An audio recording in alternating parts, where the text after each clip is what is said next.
How Gregg Park got its name. On Christmas Eve 1929, the last council meeting of the year. The Common Council last night named the new city park on the old fairgrounds in honor of Claude E. Gregg, the retiring mayor. It will be known as Gregg Park. The park board submitted a report of its work to the council, and in the report was a suggestion that the new park be named Francis Vigo. It was suggested by councilmen that special honor will be paid to Vigo in the Clark Memorial, and the name should not be overemphasized. "Name it Gregg Park," shouted Councilman J.B. Cogan. His suggestion found unanimous favor among the 5 members present. Cogan made the motion, and Councilman J.H. McCarthy seconded.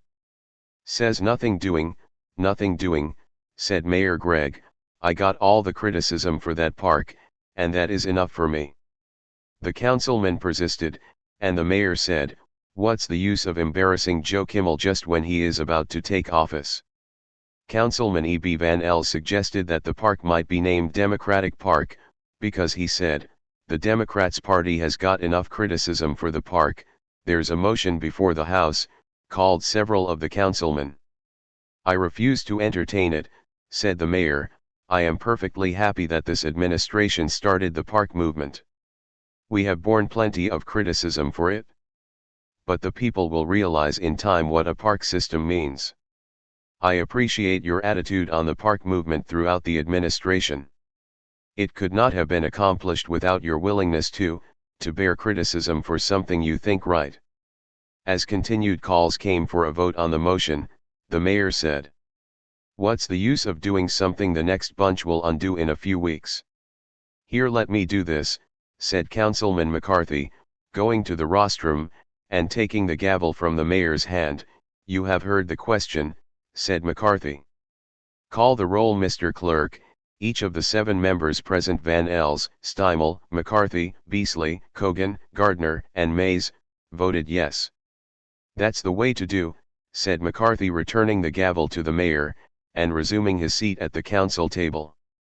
"I honestly thank you for this, although I did not wish it," the mayor said, "but you'll catch even more criticism for this than I will. I think this is the first administration that realized the need for a park system," he continued. "I believe the best thing this administration has done is teach the people that parks are not just places to loaf, but places of beauty and service that fill a real need in the community. This is a little Christmas present to you," Cogan told the mayor. April 25, 1930, the new Gregg Park will open to the public. The new park is where the site of the former fairgrounds set, where country fairs were an annual event. The old racetrack has become a section of grassland with traces of the old track completely obliterated. The new gravel driveways winding through the park will be open to motorists who are urged to exercise care not to drive or park on the grass. Rainbow Beach to open Monday, June 21, 1937, it was said, "The bathhouse of the Rainbow Beach is outstanding." Ever since the opening of Gregg Park, it has become a focal point for the city of Vincennes. When one thinks of a park, they think of Gregg Park first, for anything from a picnic to car shows. Today the park is a place for walkers and joggers, a place to decorate for Christmas. An old band shell still stands, a monument of a time long past.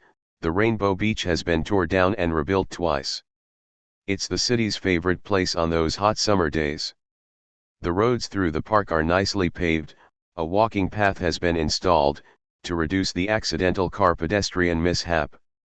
Recently there has been a pickleball court installed. The park is lined with beautiful memorial benches.